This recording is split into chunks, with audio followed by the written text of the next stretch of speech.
2010년에 네덜란드에 갔었습니다. 사회주택을 공부하러 가겠다고 앞으로 한국에서 사회주택을 하고 싶다고 이제 갔는데 많은 선배님들이 그때 한국에서 무슨 사회주택이냐 도시 재생이 뜰 것 같으니까 도시 재생을 하지 그러냐 그랬는데 우리나라가 뭐 뭐든지 빨리 하니까 뭐 민주주의도 빨리 했고 경제 발전도 빨리 했고 하니까 사회주택도 빨리 하지 않을까요? 뭐 정 안 되면 다른 거 해서 먹고 살죠. 원래 뭐 박사학위 해도 자기 전공 분야 가지고 하는 사람들은 50%밖에 안 된다 그러더라고요. 그래서 어떻게든 되겠지 하면서 갔는데 정말 우리나라가 빨라서 제가 논문을 다 쓰기 전에 사회주택 조례가 생겼습니다. 논문을 너무 오래 써서 그런 것 같기도 하고요.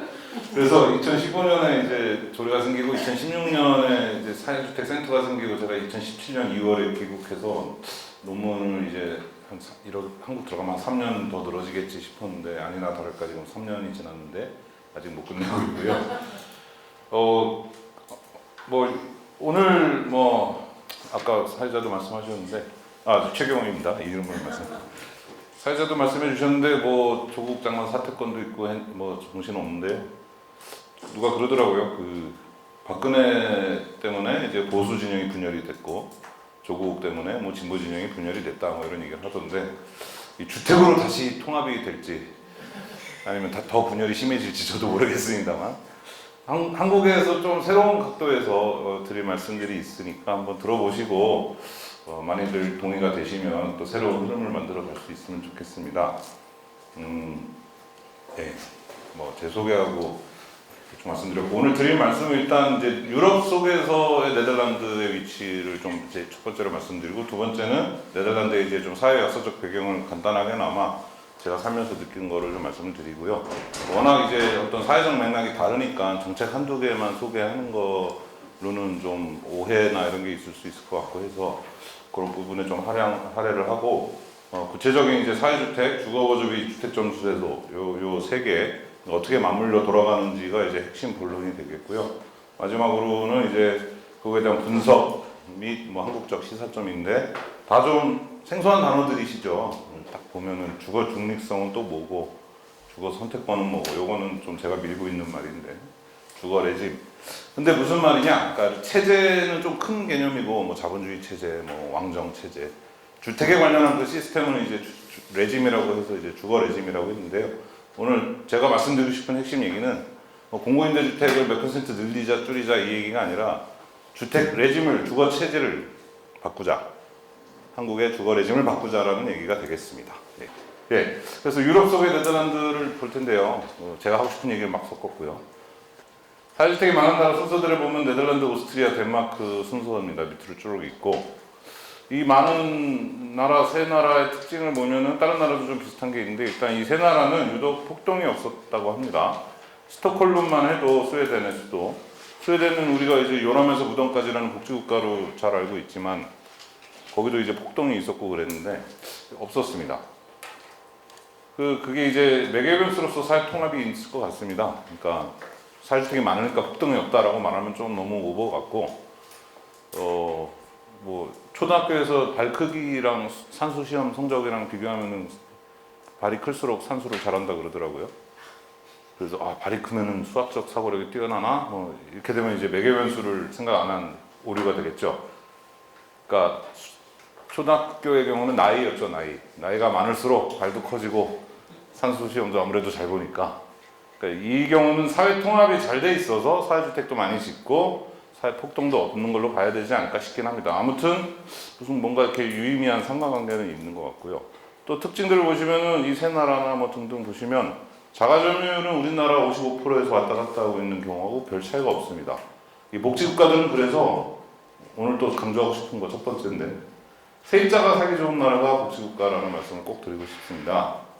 그러니까 물론 네덜란드는 LTV가 106%까지 올라갔다 요새도 한 102%까지라는데 그러니까 집의 가치보다 더 돈을 빌려줘요. 집 사라고 세금을 내야 되니까 세금 내 그거 이사할 것까지 쳐줘서 더 빌려주는데 이게 사회주택이 이렇게 든든하게 버티고 있으니까 사람들이 사회주택에 사는 거나 뭐 자기 집을 사는 거나 크게 어떤 차별을 안 받습니다. 아까 말씀드린 주거 선택권이랑 관련된 얘기인데 그렇긴 하지만 자가 소유도 그렇게 장렬하지만 세입자가 워낙에 살기 좋습니다. 제가 처음 네덜란드 가서는 한 1년은 이제 학교에서 주는 뭐 단기 임대 같은 데서 살았는데 이제 석사과정생은 2년 동안 거기 계속 살게 해주고요. 일종의 그것도 사회주택인데요.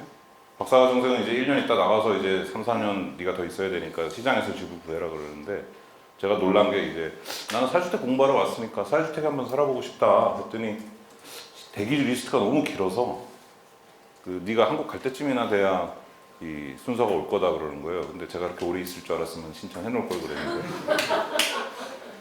근데 놀란 게 이제 너는 그러니까 할 수 없이 시장에 가서 집을 구해야 될 거야 그러는 거예요. 그래서 아니 한국에서는 시장에서 구하는 게 당연하고 그게 안 되면 공공임대를 알아보고 막 이러는데 여기 거꾸로구나 하고 느꼈고 그래서 부동산을 돌아다니는데 계약 기간이 이제 어떻게 되냐 뭐 이렇게 마음에 드는 집이 있어서 이런저런 거 물어봤더니 계약 기간이 했더니 무기 계약인데 이런 거예요.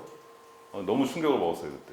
그러니까 돈도 돈이지만 내가 이 집에서 무슨 마약을 뭐 이렇게 거래를 한다던가 뭐 불장난을 맨날 한다던가 하는 무슨 결격 사유만 없으면 무기 계약인 겁니다. 집주인이 자기가 살아야 될 때 아니면 못 들어오는 거예요. 그래서 계속 마음 편하게 살다가 이제 이사 가고 싶으면 이사 가고 그랬었죠. 그게 얼마나 사람에게 큰 그 마음의 위안을 주는지 이게 두 번째 얘기고 이제 세 번째 특징은 네덜란드는 이제 오늘 말씀드릴 주택협회라는 게 한국으로 치면 사회적 기업인데 사회적 기업이 거의 99.9% 공급하고요. 오스트리아는 공공하고 사회적 기업하고 협동조합이 좀 섞여 있고 덴마크는 사회적 기업하고 협동조합이 좀 섞여 있고 그러니까 공급 주체가 아주 다양하다라는 점입니다. 자 이제 오늘 강연 다 끝났습니다. 이게 이제 결국 하고 싶은 얘기는 뭐 이런 얘기인데 아무튼 이렇게 유럽 속에서 네덜란드의 상황이 이렇다는 점 사회주택이 제일 많고 사회적 기업 중심으로 가고 있고 절대량으로도 세 번째입니다. 근데 영국 프랑스가 워낙 인구가 많기 때문에 어마어마한 수치죠. 240만 원. 한국의 LH가 지금 재고가 한 100만 원 되죠. 근데 이제 사회주택이 계속 나오는데 생소하신 분들도 있을 것 같아서 오늘 특강에 이제 하고 싶은 얘기까지는 세 가지입니다. 아까 얘기했던 사회주택, 주거보조비, 주택 점수제도 세 가지인데 다 생소하시겠지만 아무튼 사회주택은 뭐냐? 그럼 나라마다 다 명칭이 다릅니다. 우리나라는 공공주택이라는 식으로 했었고 뭐 공공보호주택이라고 하는 데도 있는데 사회주택이라고 하는 나라들이 많습니다. 그러니까 주거 문제를 노동조합이나 아니면 종교단체나 이런 뭐 어떤 사회적인 측면 단체 사회적인 단체들의 사회 영역에서 해결하려고 하는 전통이 있는 데는 좀 사회주택이라고 부르는 경향이 있고 공기업이 하는 데는 당연히 이제 공공주택이라고 불렀던 거죠. 근데 서로 그냥 번역할 때 그냥 번안해서 씁니다. 그러니까 외국 학자가 한국에 와서 사회주택을 보여줘 그러면 그냥 공공주택 보여줘도 이해하고 넘어가고 그러니까 외국에서는 사회주택 속에 공공주택이 있는 개념으로 좀 접근하는 것 같고 우리나라는 지금 약간 둘이 따로 노는 게 있죠. 그 점이 차이점인데요. 정의도 이렇게 다 다릅니다. 근데 정의들을 연구한 걸 보면 목적이 뭐냐, 소유주체가 뭐냐, 재정분담 기준이 뭐냐, 취약계층을 위해서 뭐 비영리 조직이 뭐 어쩌고저쩌고. 근데 이제 두 번째가 좀 더 광범위하게 쓰이는 것 같습니다. 임대료 책정 방식이 뭐냐, 배분 방식이 뭐냐, 목적 기준이 뭐냐. 임대료 책정은 시장 기재와 별도로 뭐 이런 얘기가 나오는데 시장과 별도로 한다는 건 결국 시장보다 싸게 하려고 하는 거겠죠. 시장보다 비싸게 하려고 굳이 할 필요는 없으니까. 그리고 소요에 부응하여 그러니까 필요가 아니라 능력에 따라 주자가 아니 능력에 따라가 아니라 필요에 따라 주자라고 하면은 사회주의 무슨 원칙같이 무시무시하게 생각하실 수도 있는데 우리나라 공공임대주택이 이미 이렇게 하고 있죠. 공공임대주택이 빈 방이 생기면은 그 가격을 경합을 붙여서 비싸게 내겠다는 사람 들어오는 게 아니잖아요. 그 가족 수라든가 뭐 이렇게 여러 가지 입주 자격에 따른 순위가 있어서 그게 바로 주택 소요죠. 필요. 그게 부응해서 주고 뭐 이런 거 이제 그래서 우리나라 공공임대주택도 이 기준에는 들어가기 때문에 뭐 사회주택이라고 부르든 공공주택이라고 부르든 외국에서 큰 문제가 없었고 근데 2015년에 서울시 조례에서 대상하고 공급 주체를 명시하는 방식으로 이제 입법이 됐습니다. 사회 경제적 약자가 대상이고 주거 관련 사회적 경제 주체에 공급된다. 네덜란드 같은 경우도 뭐 이런 식으로 하는데 그래서 뭐 정의는 나라마다 하기 나름인데 쓸모 있게 잘 하면 된다라고 생각하면 될 것 같고요. 대충 그림은 그려주셨죠. 유럽의 이제 주택 체제 유형들이 또 다 다르겠습니다. 유럽이라고 다 같은 게 아니고 이제 북유럽, 뭐 서유럽, 뭐 남유럽 이렇게 나누기도 하고 지중해 레짐 뭐 이런 식으로 여러 가지로 나누는데 뭐 사회복지 공부하신 분들은 익숙한 어떤 뭐 에스핑 앤더슨의 복지 체제론 뭐 이런 얘기에서도 나오죠. 그래서 뭐 조합주의, 다원주의, 삼인주의 이런 식으로 나누고요. 지중해 내지군 뭐 독립할 때 가족들이 돈을 모아주기도 하고 하는 건 측면에서 한국하고도 비슷하다는 거 합니다. 그럼 이제 네덜란드가 제일 많고, 그렇죠. 북유럽으로 갈수록 많고, 말씀드렸듯이 다양한 형태의 공공과 사회협력의 역할 분담이 있습니다. 근데 요거를 한번 보여드리고 싶은데요.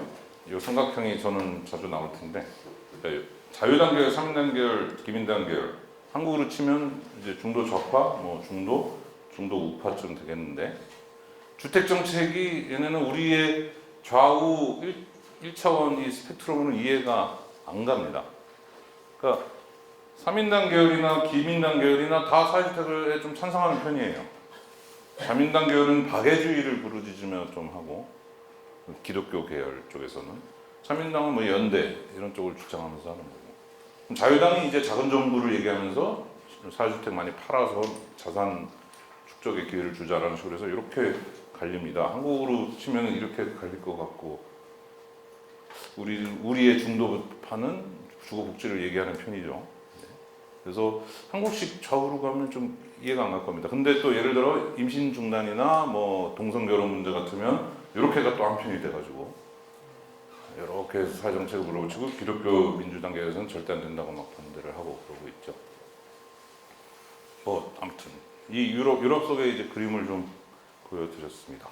그럼 네덜란드 이제 사회 배경을 말씀을 드리겠습니다. 이 사진은 고속도로 위로 이제 운하가 지나가는 네덜란드의 특징을 잘 보여주는 사진인데, 이 밑에가 고속도로고 백길이 위로 다니고 있습니다.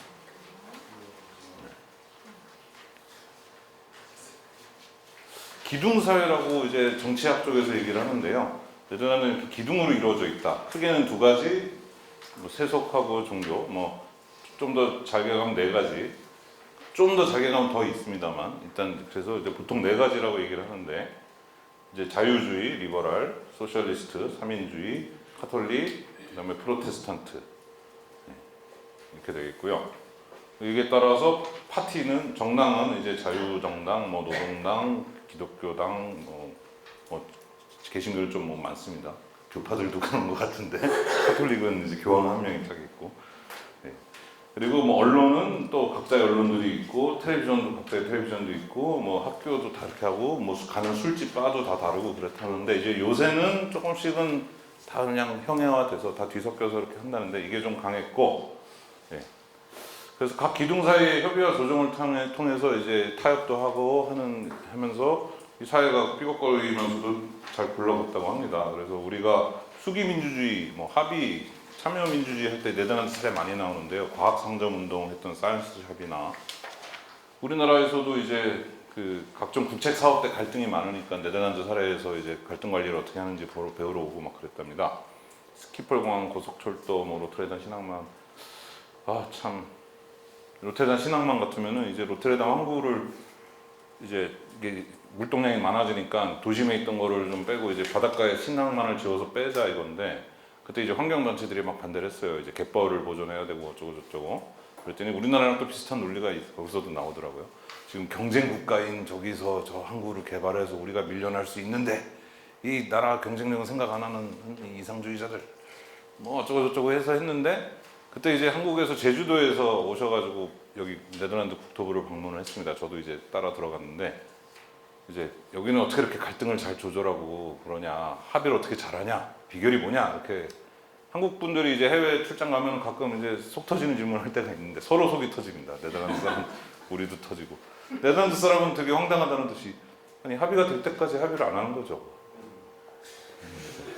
한국 사람은 아니 누가 그걸 몰라서 지금 그게 힘드니까 비결이 뭐냐 그러는데, 그 사람들은 아니 합의가 안 되면 합의를 못 하는 거지, 그걸 왜 비결이 있냐고 물어보지? 하면서.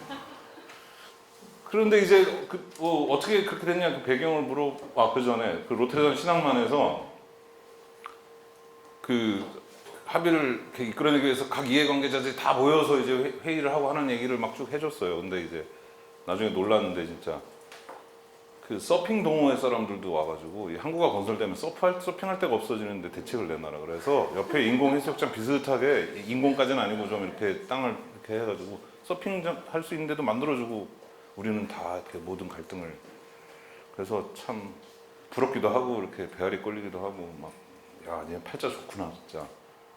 뒤에 가면 또 그런 얘기 나옵니다. 근데 이제 왜 그러냐 그러면은 우리는 자연과 외세 때문이다 이런 식으로 얘기를 많이 합니다. 이제 물이 땅보다 높은 이런 모습들이죠. 그래서 제방이 무너지지 않게 우리가 이제 그 행정 체계나 뭐 종교가 달라도 합심을 했어야 됐다. 그리고 외세, 독일, 영국, 프랑스라는 그 유럽에서 강대국에 둘러싸여 있기 때문에 우리는 뭉칠 수밖에 없었다 그러는데 처음엔 저도 끄떡했고 다들 보통 이 대답까지 듣고 가는데 제가 이제 어느 날 문득 생각이 들었어요.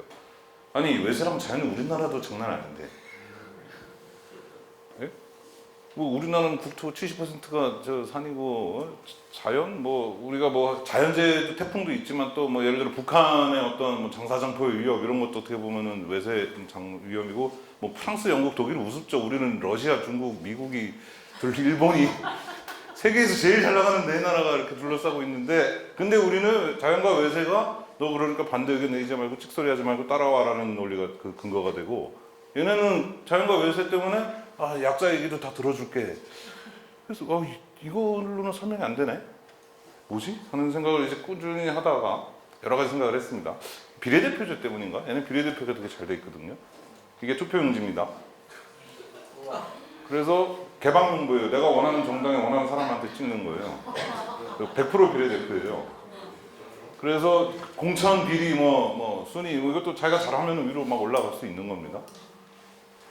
그래가지고 이제 하원 150석, 상원 75석인데 아무튼 상원은 좀 빼놓고 150석 중에 이제 20%, 17%, 뭐 15% 이렇게 한 선의 팀이 이렇게 구성되고 나머지 짤짤짤하게 한두 석, 뭐 동물보호당 2석, 노년복지당 50+당 뭐 한 2석 뭐 이렇게 있는데 연정이 계속 꾸려지죠. 그래서 15%, 20%, 25% 있는 당끼리 이제 그래서 이거 가지고 이제 네덜란드가 합의가 잘 된다. 약자의 목소리를 듣는다라는 얘기를 하니까 또 그렇게 그런가 하고 생각을 해봤는데 아니 이 비례대표제도 입헌군주제가 시작한 지 한 150년 된 그 이후에 들어온 거고 이게 합의주의의 원인인가? 이게 결과 아닐까? 합의가 잘 되니까 이런 제도를 운영하는 거 아닐까? 이 제도 때문에 그래서 이제 계속 답이 안 나오다가 어느 날 이제 이 책을 보고 이제 잦은 인구 이동 오늘 기득권의 양보를 끌어내는 주요 원인을 지적했다는 제가 이 얘기를 하면 아무도 안 믿지만 네덜란드 사람이 유명한 사람이 쓴 책이니까 거기서 뭐 이런 걸 얘기를 했답니다. 그래서 제가 이 생각이 들었거든요. 얘는 틀리면 떠나니까 그러는 거 아닐까? 그러니까 합의가 된다는 건 누군가 양보를 해야 되는데 약자가 양보할 때는 뭐 합의라고 하기엔 좀 힘들죠. 그냥 강자가 양보를 하니까 합의가 되는 건데 왜 강자가 양보해야지? 왜 갑이 을한테 양보를 하지? 생각을 해볼 때 을들이 수틀리면 떠난다라는 심증이 있었어요. 그래서 이걸 발견했는데 보니까 옛날에는 라인강이 막 더 북쪽에서 나가고 지금은 로테르담에서 나가는데 이렇게 하구의 지형도 변화가 심하고 그러니까 농사보다는 상인들이 많았고 우리도 옛날 역사 시간에 배웠죠. 네덜란드 상인들이 장난 아니게 돌아다녔다고. 그래서 이 상인들의 특징이 이제 농민이 아니니까 땅에 매여 있지가 않잖아요. 그래서 이 사람들은 뭐 다 싸들고 떠나면 되죠. 그래서 상인들한테 양보를 해서 잡아놔야 연주들도 과세를 할 수 있고 하니까 네덜란드가 좀 정치적으로 그렇게 좀 개방적이고 오픈돼 있고 뭐 옛날에 뭐 이렇게 뭐 저기 누구야 갑자기 생각이 안 나는데 뭐 저기 에라스무스니 뭐 스피노자나 이런 사람들이 이제 막 좀 더 이 자유의 공기를 맡아서 여기서 더 학문의 자유를 누렸다고 하는데 아무튼 자 이제 서론이 좀 너무 길어지고 있는데 이런 어떤 을들이 떠날 수 있는 어떤 우리나라는 근데 지금 한반도 사면이 바다인 한반도에서 을들이 떠날 수가 없어서 또 네덜란드 특징 하나가 노동 시간이 제일 짧습니다. 세계에서 뭐 OECD 국가 중에서 노동 시간을 재는 나라 중에서는 제일 짧아요. 그래서 뭐 여러 가지 이제 관련이 됩니다. 그러니까 뭐 자기 집 정원을 꾸미는 문화라든가 이런 게 다 노동 시간이 짧아야 가능한 거겠죠. 한국은 이제 제일 긴 쪽에서 멕시코하고 1, 2등을 항상 다투고 있죠. 이런 차이 없이 하면은 참 그래서 정규직 시간제 정규직이 아주 광범위하게 돼 있는데요. 그러니까 시간제인데 정규직이에요. 4대 보험 다 되고 노조 다 할 수 있고 그리고 무기 계약이고 그래서 FT라는 개념으로 씁니다. 그러니까 72명이 근무한다가 아니라 72명에 해당하는 사람들이 뭐 100명이 될지 120명 시간을 나눠서 근무한다라는 거죠. 그래서 이제 사회주택에도 어떤 영향이 있겠지만 공공보육에 대해서는 그래서 주변 복지국가에 비해서 상당히 좀 잘 안 돼 있다고 자기들이 불만이 많아요. 스스로들도. 왜냐하면은 아빠도 주사일 근무 해서 월요일 날 쉬고 엄마가 주사일 근무 금요일 날 쉬어서 3일만 애를 맡기면 되니까. 그러니까 공공묘지에서 좀 미약하게 되는 거죠. 자, 이제부터 본격적으로 주택 얘기를 드리도록 하겠습니다. 30분, 한 20분 안에 끊으려고 그랬는데 30분이 됐네요. 이거는 이제 스페이스박스라는 컨테이너로 지은 집이고 이제 기숙사입니다.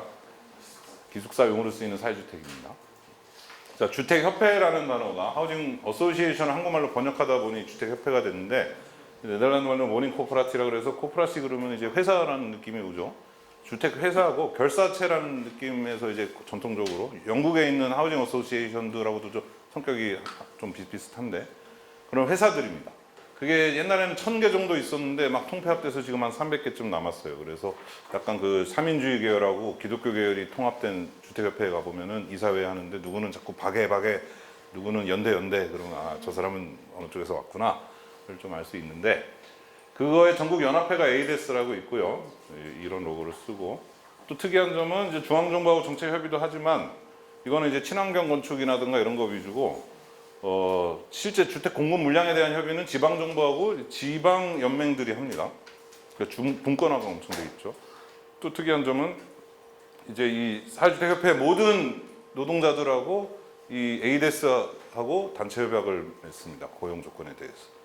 한국으로 치면은 뭐 특정 회사 이름을 뭐 아무튼 A 사회주택 뭐 녹색 친구들 뭐 아이보키 뭐 엔스페이스 뭐 그런 데서 이제 각각 사장하고 이제 고용 협약을 맺는데 그게 아닌 거고. 자, 암스테르담의 경우는 암스테르담 페더레이션 오브 모닝 코퍼라티 해가지고 이렇게 연맹체가 있고 우리나라 SH공사가 19만 원 관리하는데 얘네가 지금 또 한 19만 원 관리합니다. 근데 인구 대비 얘네는 암스테르담 주택의 42%죠. 나라 전체로는 이제 이거보다 좀 적지만 이런 이제 주택협회들이 있습니다. 로시데일은 이제 영국에서 유명했던 협동자 운동하고 그걸 보고 만든 이름이래요.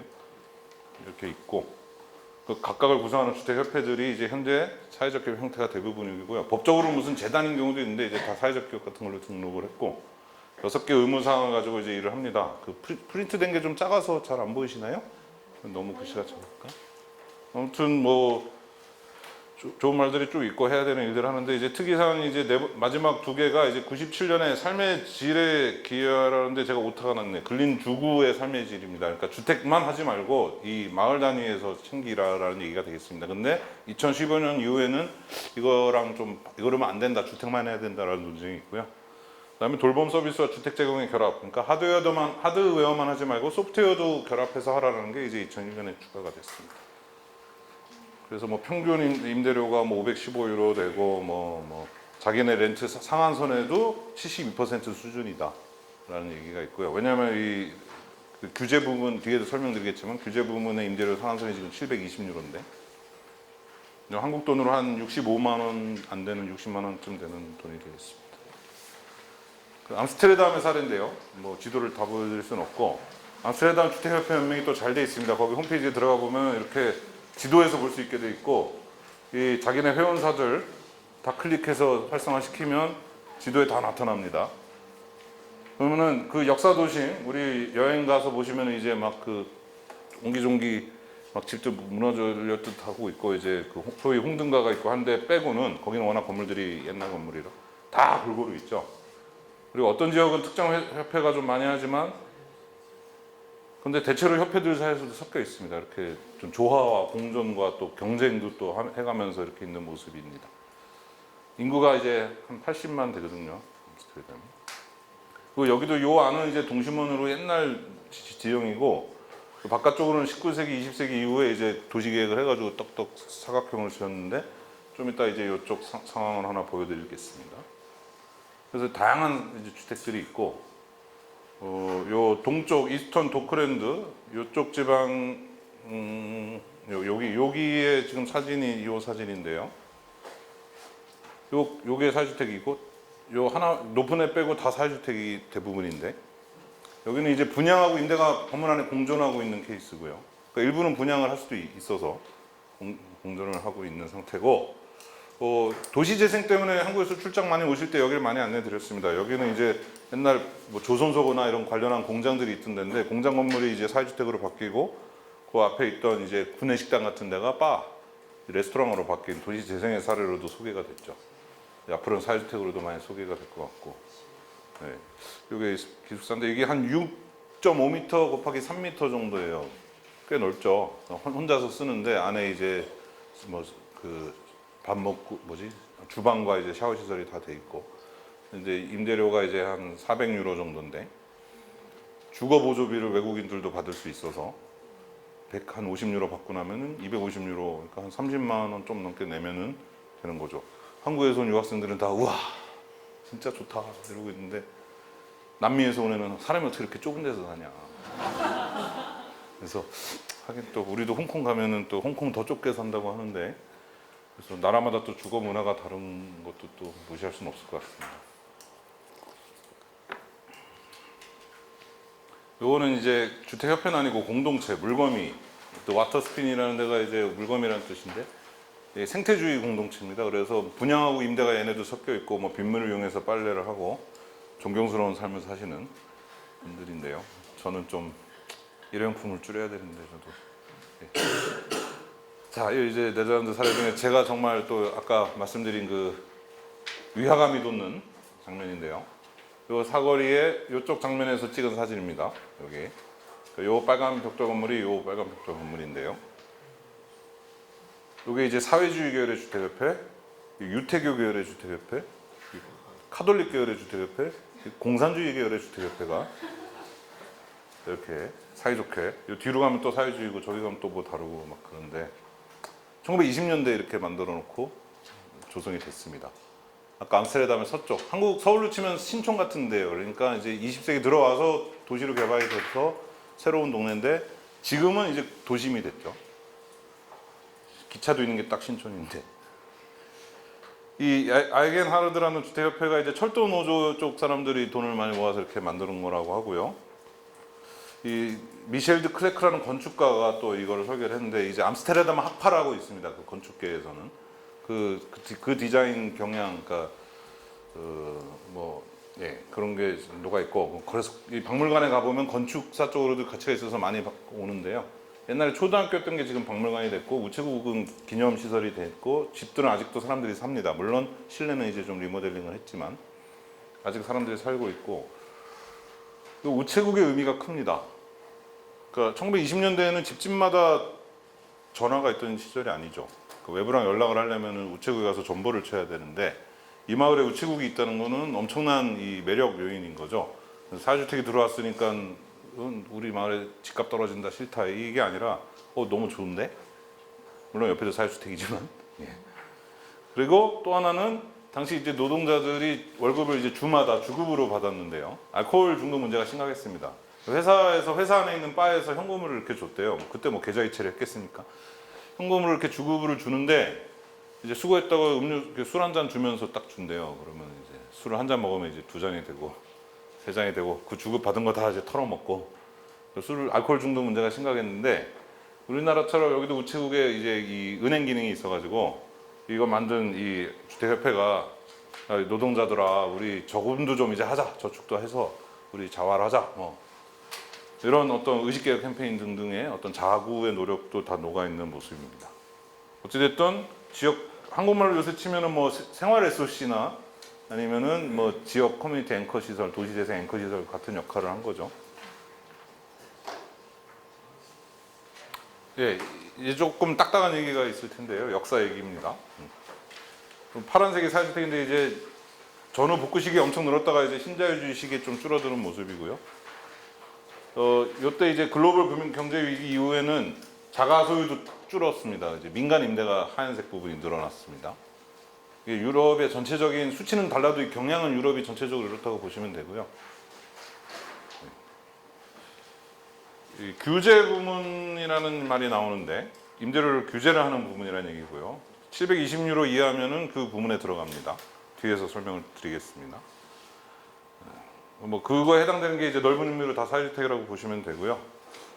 앞서 말씀드렸듯이 세계에서 제일 많고 한때는 45%에 육박했고 전 세계에 그런 나라가 없는데 그나마 개중 잘 주거 중립성과 주거 선택권을 실현하고 있는 나라라고 볼 수 있겠습니다. 그거 이제 단일 임대 시장이란 말하고 같이 엮어서 말씀드리는 겁니다. 그래서 전체 중에서 주택협회가 소유한 게 31%, 그리고 뭐 해서 근데 개인이 소유한 게 5.9%인데 임대주택. 개인이 소유한 것 중에서도 75%는 규제 부문에 들어가 있어요. 그러면 이제 이게 오늘 또 말씀드리고 싶은 것 제일 중요한 것 중에 또 두 번째인데, 규제 부문은 사회주택이든 아니든 다 해당됩니다.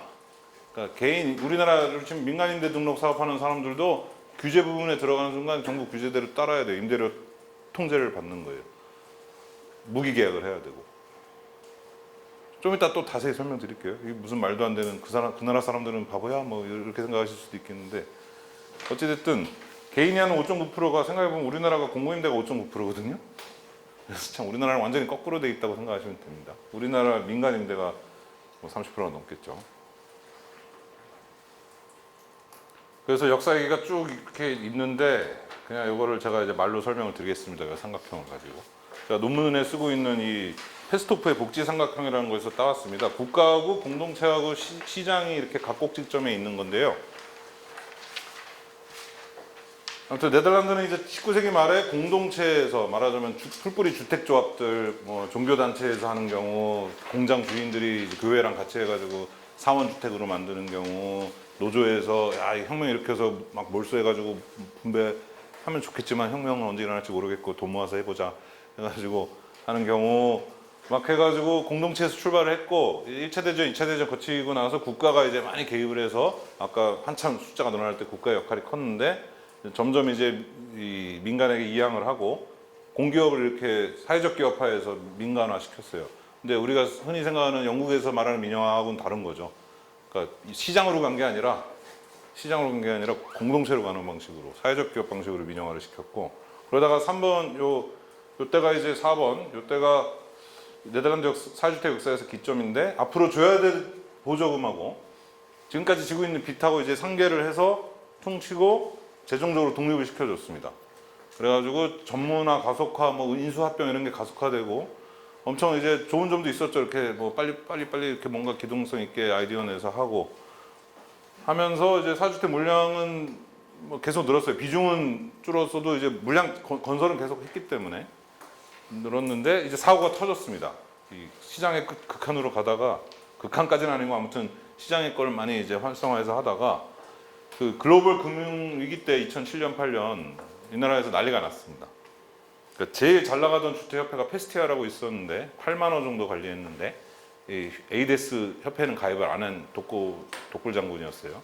우리나라도 지금 사주택협회에 가입 안 한 분이 하나가 부도가 나게 생겨가지고 신문에서 막 때리고 있는데, 뭐 신문에서 다 나왔기 때문에 뭐 실명을 얘기해도 되긴 하지만 아무튼 그러게 협회 가입 좀 하시지라고 저는 하고 말씀을 드리고 싶었지만 아무튼 얘기가 앞으로 샜네요. 죄송합니다. 무슨 사고가 터졌냐? 미국의 서브프라임 모기지를 산 거예요. 이 회사가.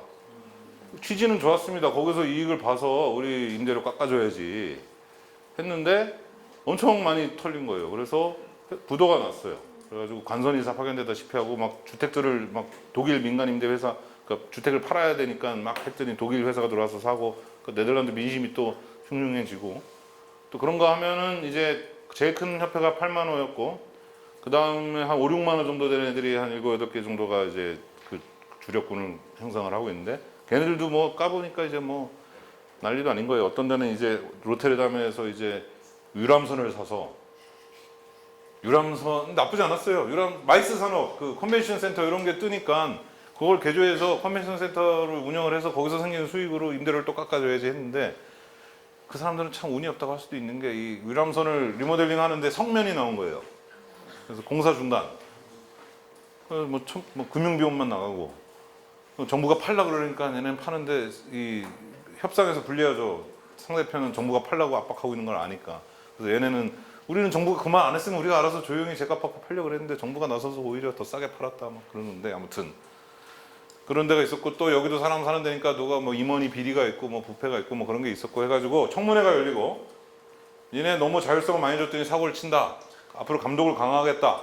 그리고 풀뿌리한테 반응도 잘해라. 니네 너무 전문화되고 규모화되니까 니네들도 관료화됐다. 이렇게 비판이 있어가지고요. 주택 사업하지 말고만 해라. 주택 사업만 해라. 그 전에 막 학교도 짓고, 근데 그게 방만한 경영일 수도 있지만 이 사람들은 설립 취지가 우리 지역사회를 위해서 이바지하겠다는 거였기 때문에 필요하면 학교도 지을 수도 있다. 뭐 이런 입장이었는데 이제 그런 거 다 쓸데없는 지칙을 받게 된 거죠. 억울하죠. 근데 그럴 만한 게 어디는 또 터널도 짓고 그랬대요. 뭐 지역 정치인하고 뭐가 있었는지. 다 사람 사는 데는 다. 그래서 이제 그 본업에 충실해라라고 감독이 강화되고 주택도 이제 10% 20% 이상을 이제 그 다음 계층한테도 공급을 할 수 있었어요. 목표 계층. 그래서 이제 소셜 믹스를 이루어야 된다. 그래야 동네가 살기 좋다. 가난한 사람만 잔뜩 있으면 편의점이 안 들어올 수도 있는 게 조금 섞여 살면 편의점 하나 들어오면 모두에게 혜택이 가지 않느냐라는 관점이었는데 유럽연합에서도 약간 그 뭐라고 해서 니네 시장을 왜곡하고 있어 막 그래가지고 앞으로 그걸 줄여 그래가지고 이 자녀복지 뭐 내만 보기 오신 분들이니까 다 보편복지 자녀복지가 문제는 아시죠? 그래서 보편복지가 안 되고 자녀복지적 경향이 강하게 됐고 그다음에 풀뿌리가 강화되는 측면은 이제 입주자들이 모여서 와서 협동조합 같은 거 만들어서 뭘 지원해달라 그러면 해줘야 되고 심지어 집도 넘겨줘야 되는 그러니까 토지는 주택협회가 소유하는데 건물은 이 입주자 협동조합한테 소유권을 넘겨준다던가 그런 이게 생겨서 이제 어느 쪽 방향으로 갈지 모르겠는데요. 여기서 몇 가지 교훈을 생각을 해보자면은 뒤에서도 말씀드리겠지만 이게 꼭 정 가운데가 항상 모범 답안은 아니고 우리나라에서도 꼭 정 가운데가 추구해야 될 거는 아닐 수도 있겠다. 우리나라는 이제 국가 주도로 가면서 실제 짓는 거는 이제 민간한테 다 떠맡기고 이렇게 쭉 하다가 지금 약간 이제 풀뿌리가 등장을 하고 있는 건데 뭐 당장 정 가운데로 그리고 앞으로도 꼭 정 가운데가 답일지 우리나라 같은 인구 구조나 이 대도시 중심의 국토에서 그건 모르겠고요. 그거는 고민을 더 해봐야 되겠습니다. 또 하나의 우리가 또 하나의 교훈은 1901년도에 주택법 처음 만들 때는 사회적 기업형을 지원하는 걸 채택을 했어요. 그래가지고 이제 거의 99%가 사회적 기업인 건데 그때 당시 얘네의 맥락은 오스트리아랑은 또 다릅니다. 오스트리아는 덴마크는 협동조합을 이제 권장을 했다고도 할 수 있는데 중요한 얘기입니다. 얘네는 이제 논리가 당시에 나름 고민이 협동조합은 그 조합원한테만 혜택이 가는데 공공이 지원해주면은 그게 근거가 되냐. 그래서 모든 입주자가 들어올 수 있는 사회적 기업형으로 하자 이거였는데 이제 그게 문제가 생기니까 우리가 너무 그걸 좀 잘못했다. 입주자의 자발성, 풀뿌리의 자발성도 어느 정도 보장할 수 있는 이런 제도적 그게 필요하다 그래서 지금은 이제 이쪽으로 다시 협동조합이 와가지고 건물을 내놓으시오 그러면 내놓는 그런 게 되고요. 그러고 보니 덴마크하고 오스트리아나 이런 데는 협동조합형, 사회적 기업형 뭐 이런 게 골고루 섞여 있는데 우리나라도 지금 그렇게 되어 있죠. 골고루라고 하기에는 너무 다들 숫자가 적지만 아무튼 그래서 특정 어느 하나의 장단점이 있는 거를 이렇게 잘 우리는 지켜봐야 되겠다라는 생각이 듭니다. 또 소개시켜드리고 싶은 게 환매 보증부예요. 저번에 이제 싱가포르 사례 들으시면서 환매 조건부 얘기 들으셨을지 모르겠는데 그 환매 보증부는 환매 조건부이기도 하면서 보증서 준다는 의미가 더 강해서 보증부라고 부르는데 그러니까 무조건 주택협회에 되팔아야 됩니다. 그리고 주택협회도 무조건 되사준다는데 그러니까 주택 가격이 떨어질 때 되게 중요한 의미가 있죠. 그러니까 네덜란드가 실제로 주택 가격이 정체돼 있다 보니까 매매가 거의 거래가 이제 동결되고 이게 집값이 떨어져도 문제가 물론 이제 막 살려고 하는 사람한테는 떨어지면 좋겠지만 그 사람도 사자마자 바로 그 다음 날부터는 집값이 오르길 바랄 텐데 네. 그래서 이제 집값을 낮추려는 정책은 이제 성공하는 순간 반대자를 양산하는 정책이죠. 근데 그래도 자가 소유 자체를 저는 죄악시하지는 않습니다. 근데 이거는 집값이 떨어질 때 그러니까 내가 집을 샀다가 집값이 떨어지면 어떡하지 하고 안 사니까 전 진짜 이사 가고 그래서 집을 사야 되는 사람들이 있잖아요. 팔아야 되는 사람들이 이제 다 발이 묶이니까 이게 사회적으로도 문제가 되죠. 그럴 때 이 주택협회가 내가 무조건 되사줄 테니까 걱정하지 마라. 내가 사줄게 하는 보증부고요. 그래서 어떻게 보면 그걸 사회적 소유라고도 표현을 합니다. 이익과 손해를 분점하고 사회적으로 나누고 근데 이제 소유기간의 주거 안정과 자산 축적의 기회는 제공합니다. 그러니까 소유의 측면이죠. 무슨 말이냐? 실제 주택이 예를 들어 1,000만 원이다. 근데 이걸 750만 원만 주고 삽니다. 전세하고 좀 비슷한데. 근데 팔 때 이게 900만 원으로 떨어졌다. 그럼 100만 원어치를 내가 다 손해보는 게 아니라 그거에 대해서 반으로 나누고 뭐 기여도를 인정받고 해가지고 반으로 나눈 다음에 계산해보면 760 정도, 10 정도는 벌어가는 거예요. 그러니까 자기가 열심히 주택을 관리할 유인이 생기죠. 그리고 떨어진 거에 대해서는 주택협회하고 소유자하고 반반씩 부담을 하는 거고, 만약에 집값이 오르면 또 그것도 반반씩 나눠 가지는 겁니다. 그래서 이게 전세하고 액수는 비슷할지 모르겠는데, 전세는 세금을 안 내는데 얘는 세금을 내야 되고, 다시 전세는 내가 못지를 마음대로 못 한다면 얘는 못지를 마음대로 할 수 있고, 뭐 처분권이나 이런 거에 있어서는 지분 공유는 주택이랑 차이가 있겠는데요. 우리나라 요새 이제 10년 임대 후 분양 전환 주택 판결 엔드에서 문제가 많이 얘기 나오는데, 이걸 도입하면 어떨까 했고, 이제 변창훈 LH 사장님한테 막 말씀을 드렸더니 하겠다고 이제 했는데, 국토부에서는 우리랑 사전 협의 없이 왜 사장님 혼자서 발표하시냐 그랬다는데, 근데 그러니까 이게 10년 후 분양 전환될 때 사람들의 안타까운 건 그거잖아요. 원래 약속했던 것보다 너무 비싸게 팔려고 한다. 난 이걸 살 돈이 없다. 근데 LH 논리는 이거 지금 싸게 팔아봤자 이 사람이 나중에 시장에 내다 팔면 그 차익은 개인이 먹는데, LH가 그걸 좀 먹어서 이 돈으로 임대주택을 진짜로 짓습니다. 예. 진짜로 짓는데 임대주택을 짓겠다는 논리인데, 그러면 그 사람은 아니 왜 내 돈 가져가지고 내가 가져갈 수 있는 돈 가져가서 임대주택을 짓지? 뭐 이렇게 하는 경우도 있고, 정말 이제 억울한 사람도 있지만 그냥 시세 차익을 노리는 사람도 있잖아요. 그러면 그때 딱 판매 조건부로 오케이 싸게 줄게, 대신에 다시 팔 때 싱가포르처럼 뭐 다시 공공에 팔아라 혹은 뭐 이렇게 하라라 하면 뭐 너무 좋을 것 같습니다. 여러 가지 근데 제도적으로 뭐 정비해야 될 게 많겠죠. 그리고 뭐 언제든지 사주려면 돈도 뭐 요구불 자금 비슷하게 가지고 있어야 될 테고. 여기까지가 사회주택에 대한 얘기였습니다. 그리고 이제 오늘의 세 번째 핵심이고 제가 제일 강조하고 싶은 게 이 부분입니다. 좀 힘드시겠지만. 근데 주거보조비하고 주택점수제도가 사실은 이제 제가 네덜란드 공부하러 갈 때는 몰랐던 거예요. 뭐 알았어도 뭔가 했던 거고, 가보니까 이 나라는 이게 핵심이네 싶은 거예요. 저는 사회주택 공부하러 간 사람이 이런 말 하는 정도면 진짜 중요한 거겠죠. 네. 이게 진짜 핵심이고, 사회주택하고 이 두 개하고 맞물려 돌아가는 거기 때문에 가능한 게 있는 것 같습니다. 뭐냐? 뭐 주거보조비는 많이 주거바우처 제도 한국에도 있고 하니까 좀 익숙하실 텐데, 그게 좀 더 보편적으로 됐다라고 보시면 됩니다. 거의 한 30%의 인구한테 주는 거고요. 소득 수준에 따라 다 주는 거고, 처음 뭐 도입은 이제 전후복귀 시기에 임대료 통제를 엄격하게 했었다가 이제 그걸 풀게 되니까 60년대 지나서 이제 사람들이 힘들다 그러니까 임대료 보조 제도를 도입을 했는데, 처음에는 조금만 주려고 그랬고 75년부터 좀 확대됐는데, 사실 법으로 정비된 건 84년이고, 특징이 예산 제약 없이 소득 기반으로 주니까 정부가 그냥 막 잘 나갈 때 가능한 거죠. 올해 1조 원이 여기 측정돼 있어 하고 사람 수에 따라 나눠주는 게 아니라 필요한 사람들이 얼마나 필요한지 다 한다면 그만큼 그냥 무조건 주는, 참 어이없는. 네. 그리고 그때는 사회주택에 사느냐 여부도 무관했어요. 그러니까 임대료를 오히려 상승을 부채질하는 효과가 생기는 거죠.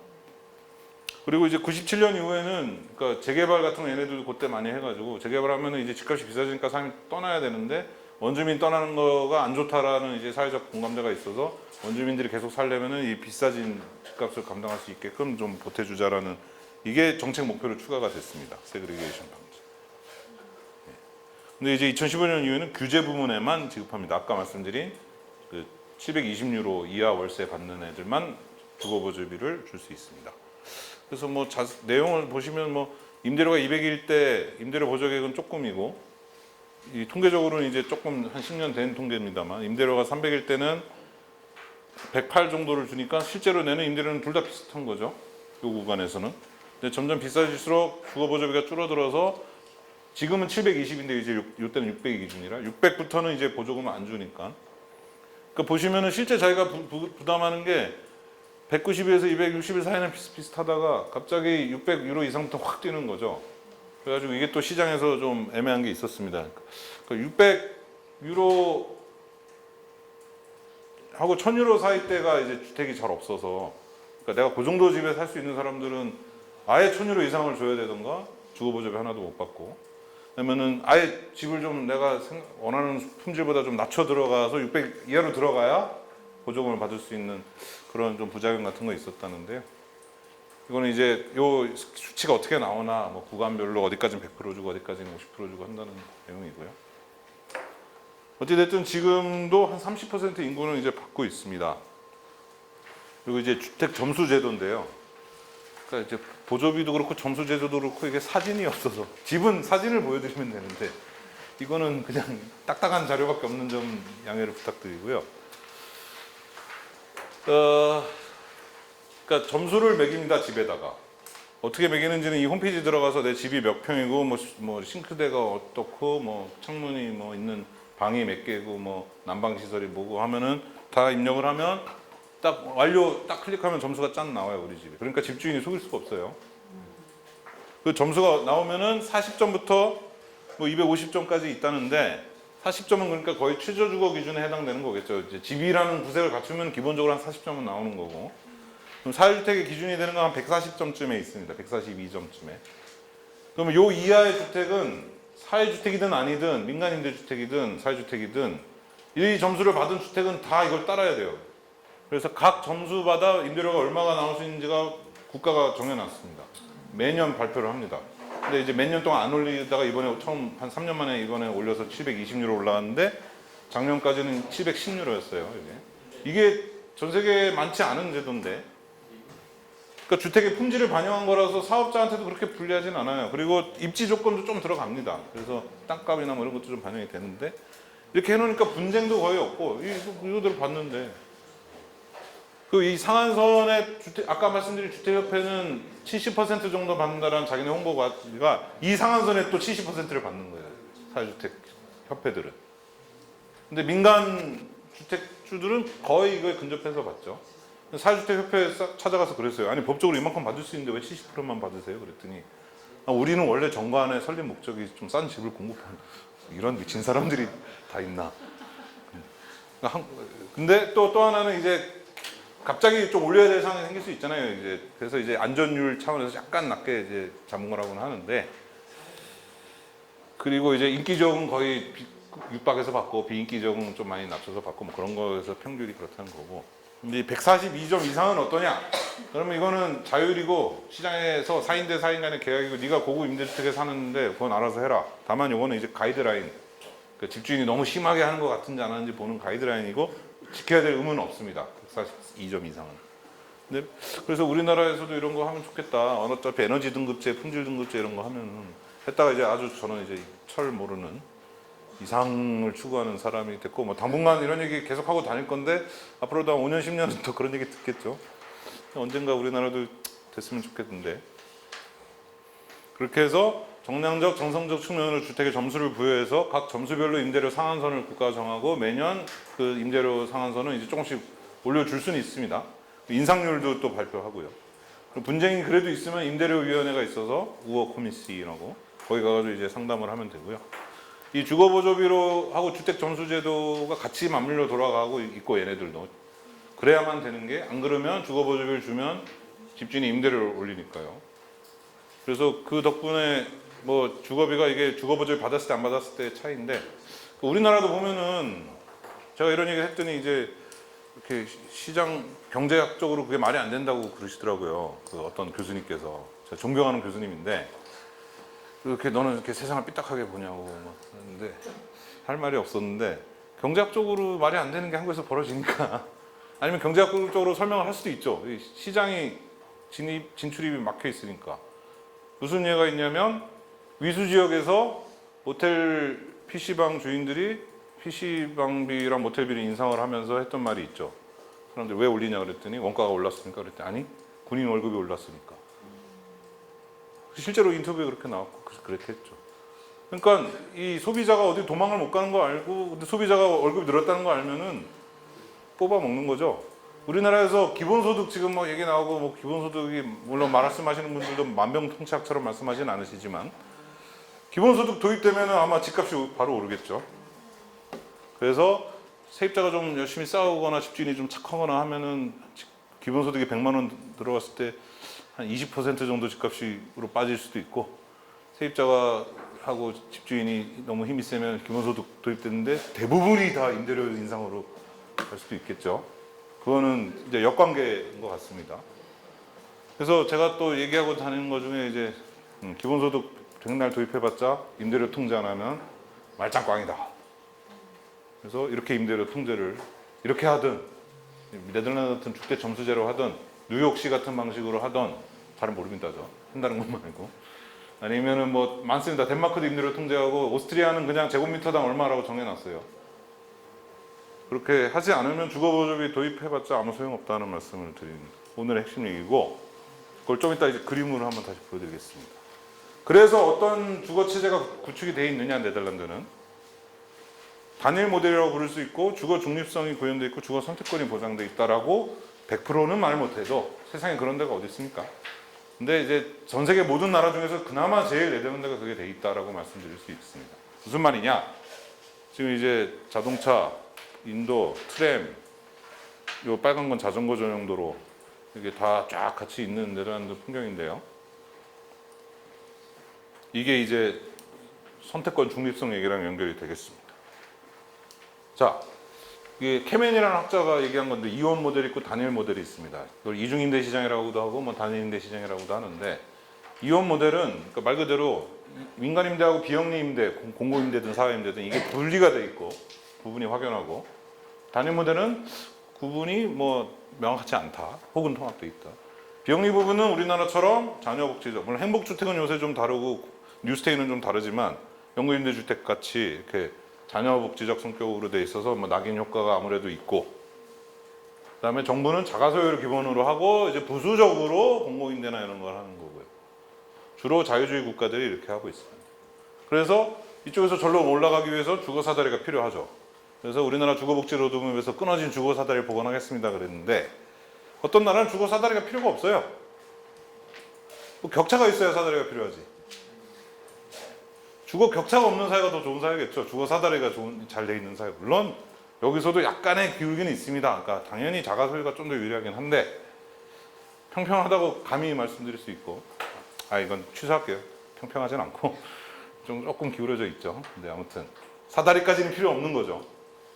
그리고 낙인 효과가 거의 없고, 여기는 자가소유 압박도 덜하고, 그러니까 테뉴어 뉴트럴리티, 그러니까 내가 자가를 소유하든 임대에 살든 성격이 중성적으로 비슷하다, 특별히 큰 차별이 없다라는 말을 주거 중립성이라고 했고, 사민주의 국가들이 대체로 이렇고, 따라서 주거 사다리가 필요가 없고, 소셜 마켓이라는 표현은 이 학자가 한 표현이지만 뭐 아무튼 사회주택은 그리고 민간임대 부분하고 같은 비슷하게 경쟁하면서 구별이 뭐합니다. 네덜란드 같이 그냥 똑같이 임대료 점수제도 아래 있고, 사는 사람 입장에서는 이게 사회주택인지 아닌지 차이가 있다면 그건 있어요.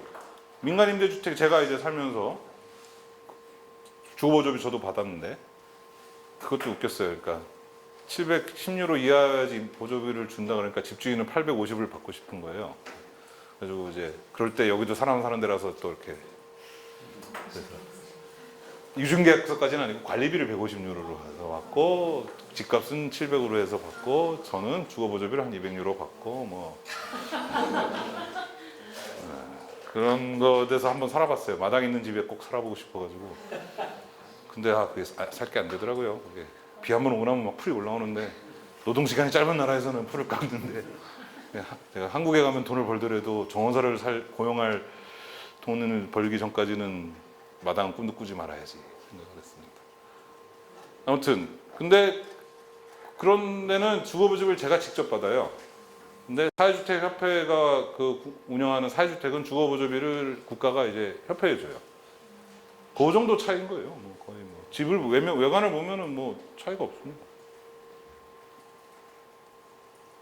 자, 이 주거 선택권에 대한 설명을 하려고 교통 선택권, 아까 슬라이드 사진을 보여드렸는데 이걸 가지고 들고 왔습니다. 뭐 교통하고 주거는 다르니까 당연히 과도한 비유다라고 하시면 할 말은 없는데, 개념을 이해시켜 드리려고 하는 거예요. 교통 선택권이 뭐냐? 한번 버스를 탔다고 내가 영원히 자가용을 못 사는 거 아니잖아요. 한번 택시를 탔다고 뭐 다시는 버스로 돌아가기 싫어요, 이건 아니죠.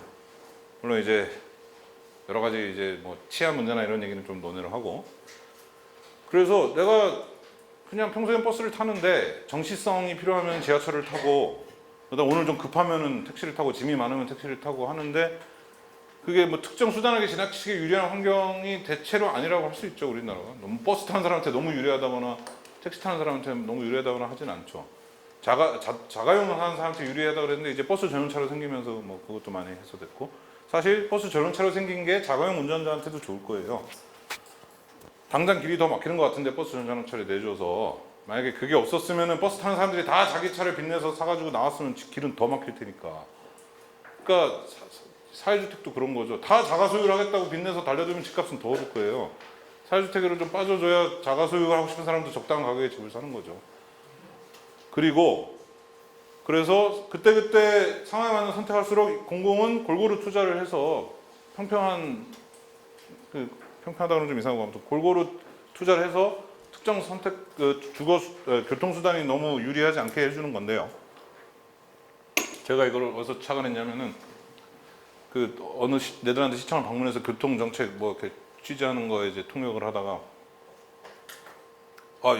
여러분은 이 시청은 보행자를 위한 교통 정책을 펴고 계시네요. 그렇게 얘기를 했더니 그 사람이 화들짝 놀라면서 아니라고.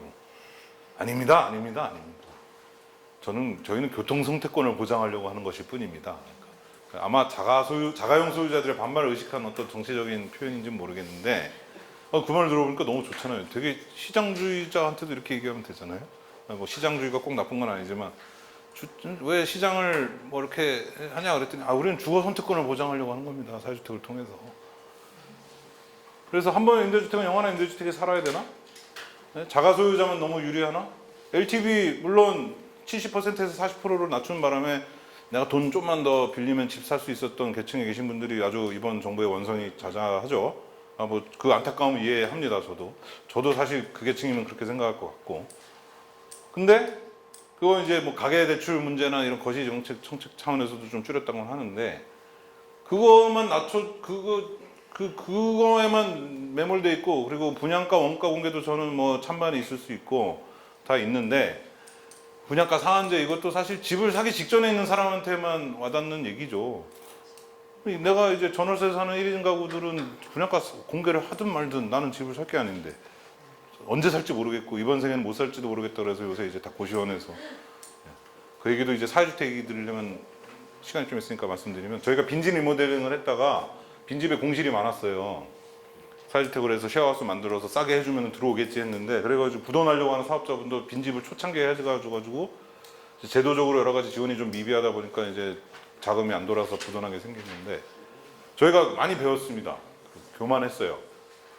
빈집을 리모델링해서 방 조금 너무 좁게는 아니지만 몇 개 좀 더 넣어서 한 시세보다 몇만 원 싸게 해주면 들어오겠지 했는데 요새 젊은 1인 가구들은 자가 소유를 자의반 타의반 포기했기 때문에 이번 생에 나는 내 집을 못 가지겠구나라고 생각하는 순간 뭐하러 마을버스 타고 5분 10분을 더 걸어가서 빈집에 리모델링 하는 데 갑니까? 그냥 좀 비싸도 교통이 좋은 고시원에서 살고 옥탑방 반지하에서 살아도 어차피 집에는 밤 12시에 들어가고 카페에서 알바하고 뭐 도서관에서 공부하고 아침 일찍 나오는데 그래서 사회주택 쉐어하우스 하는 분들의 입지 분포를 조사해 보니까 민간 쉐어하우스하고 경쟁을 하고 있더라고요. 우리는 빈집은 그래서 안 들어오는 거예요. 그러니까 어떻게 보면 주택 과소비라고 할 수도 있는데 치안 문제도 있고 특히 여성분들은 뭐 이거는 우리가 아주 교만했어요. 집을 선택하는 그거에 얘기가 어디서 부르신 거죠? 아무튼 자가 소유가 나쁜 건 아닌데 자가 소유를 과도하게 밀어붙이면 미국의 서브프라임 모기지 사태처럼 국가가 휘청할 수도 있고 그리고 어차피 안 되는 계층을 위해서는 뭔가가 있어야 되고 저는 그래서 이제 임대에 사는 동안 마음 편하게 살면서 저축하고 뭐 때가 되면 자기 집을 살 수 있고 굳이 안 사도 되고 하지만 내가 이 동네에 오래 살 것 같으면 사고 내가 이사를 갈 것 같으면 임대에 살고 내가 마음에 맞는 사람들이랑 협동조합에 살고 싶으면 협동조합에서 사는 게 그러니까 내가 뭐 택시 타려면 택시 타고 버스 타려면 버스 타고 지하철 타려면 지하철 타는 것처럼 주거 선택권이 보장된 사회 사다리가 필요 없는 사회 너무 이게 이상적인 것 같아요. 저도 지금 한국에서 그래도 뭐 우리가 사주택도 뭐 한국에서 안 될 거야 그랬는데 지금 막 흘러가고 있고 뭐 복지국가 얘기도 뭐 한국에서 안 될 거야 했는데 다